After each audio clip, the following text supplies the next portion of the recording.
ఎంతో టేస్టీగా ఉండే బీరకాయ ఫ్రై అయితే ఇప్పుడు రెడీ అయిపోయింది. ఈ బీరకాయ ఫ్రై రైస్లోకి చాలా అంటే చాలా బాగుంటుంది. మరి చేయడం కూడా చాలా ఈజీ, అలాగే హెల్త్కి కూడా చాలా మంచిది. దీనికి కావాల్సినవి చూసేద్దాం. ఇప్పుడు చూసేద్దాం. ముందుగా 1 కేజీ బీరకాయలను అయితే ఇలా పొట్టు తీసి సన్నగా కట్ చేసుకోవాలి. అలాగే 3 ఆనియన్స్, 4 పచ్చిమిర్చి, 2 రెమ్మల కరివేపాకు, పోపు దినుసులకి 1 స్పూన్ ఆవాలు, 1 స్పూన్ జీలకర్ర, 1 స్పూన్ మినపప్పుని అయితే ఇలా తీసుకుని అన్నీ ఇలా రెడీ చేసి పెట్టుకోవాలి.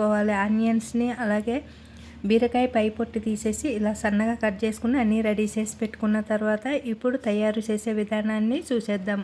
ముందుగా ఒక గిన్నె తీసుకుని స్టవ్ పై పెట్టి స్టవ్ ఆన్ చేసుకుని 1 పావు కప్పు నూనె పోసుకోవాలి. ఈ ఫ్రైకి నూనె ఎక్కువ పడుతుంది కాబట్టి మరీ ఎక్కువగా అంటే ఎక్కువ కాదు, తక్కువ అంటే తక్కువ కాదు, ఇలాగా 1 పావు కప్పు నూనెని వేసుకుని వీటెక్కిన తర్వాత మనము పచ్చిమిర్చిని, కరివేపాకుని, పోపు దినుసులని వేసి ఇలాగ సన్నని మంట మీద వేయించుకోవాలి.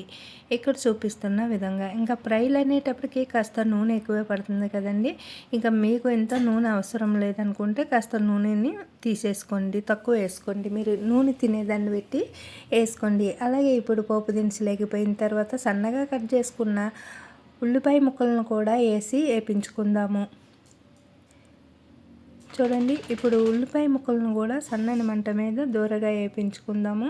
అలాగే దీనికి మరీ ఎక్కువ కాకుండా ఇలాగా తక్కువ కాకుండా ఉల్లిపాయలు వేసుకోవాలి. అలాగే మరీ ఎక్కువ ఉల్లిపాయలు వేసుకున్నా కానీ కూర ఈ ఫ్రై అనేది తీపుగా అయిపోతుంది కాబట్టి మనము మీడియంగా ఉల్లిపాయలు అనేది వేసుకోవాలి. ఉల్లిపాయలు ఎర్రగా వేగిన తర్వాత ఉల్లిపాయ ముక్కలు ఎర్రగా వేగిన తర్వాత సన్నగా కట్ చేసుకున్న బీరకాయ ముక్కలను కూడా వేసి కలుపుకోవాలి.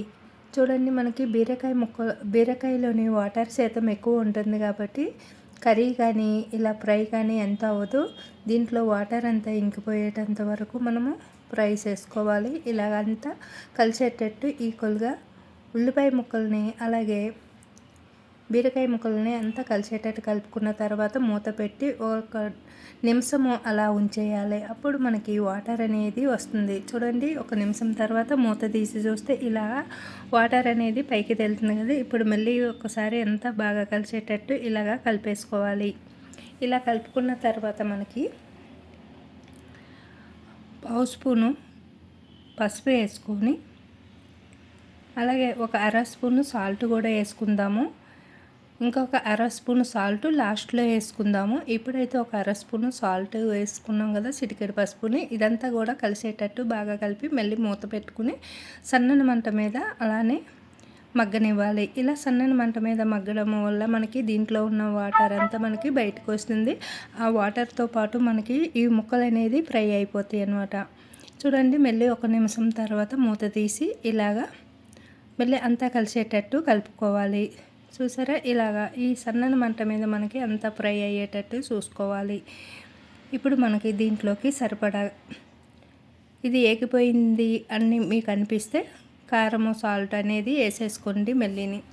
లేదు అంటే ఇంకొకసారి మళ్ళీ మూత పెట్టి దగ్గరికంట ఎగరనివ్వండి. నాకైతే పర్ఫెక్ట్గా ఫ్రై అయిపోయింది కాబట్టి దీంట్లోకి మీరు తినేదాన్ని పెట్టి కారము, సాల్ట్ అనేది వేసుకోండి. నేనైతే ఇందులోకి 1 స్పూను కారము అలాగే మరొక 1 స్పూను సాల్ట్ కూడా వేసుకున్నాను. ముందు ఆల్రెడీ 1 స్పూను సాల్ట్ వేసుకున్నాను కదా, మళ్ళీ లాస్ట్లో ఇలా సాల్ట్ వేసుకోవడం వల్ల మనకి టేస్ట్ అనేది బాగుంటుంది కారంతో పాటు.